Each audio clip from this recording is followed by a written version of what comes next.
Ryan, sakit naman gamitin ito. Nakapagod. Oo nga eh. Ako din, pagod na ako. Ayoko niyan. Ayoko ng controller na yan. Alam mo kuya, sana maka-invento, makauso yung mauso yung mga voice command. Para yun na yung control mo. Stoy! Anong voice command? Ha? Tay, voice command. Imbis na yung ganitong klaseng controller yung pag-control mo dito sa game, yung boses mo na, para mapalakad mo, takbo, siya yun yung pagsuntok, yung pag-ilag. Yun, nasasabi mo na lang kasi papagod yung kamay namin eh. Sakit kasi nito eh. Eh, Saos! Nagreklamo pa kayo. Buti nga wireless yung controller eh. Samantala ng panahon namin, may cord. Mas mahirap maglaro.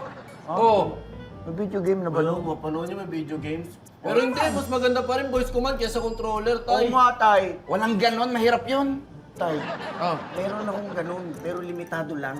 Opo. Di pwede yun. Paano ka magko-command? Takbo, dapa, ilag, sipa, baril. Babagal ang laro nyo, imposible yun. Tingin nyo tayo, mahirap gawin yon. Anak, sinasabi ko sa'yo, Ay. hindi mangyayari yung mga voice command na yan. Kalokohan yan! Tanda mo yan, ha?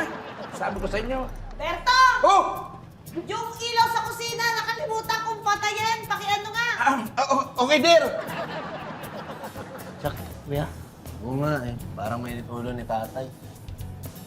Ay, anak ko. Berto! Oh! Gawa akong tubig, nauuhaw ako. Okay, dear.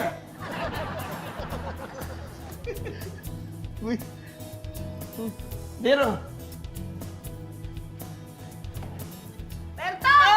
Yung mga sinampay, mukhang uulan. Okay, dear. Tay! Sandali lang. Di ba sabi mo, kalokohan yung voice command? Eh bakit kaya-kayang gawin ni nanay? Berto! Yung mga sinampay! Matawa mo sa iya.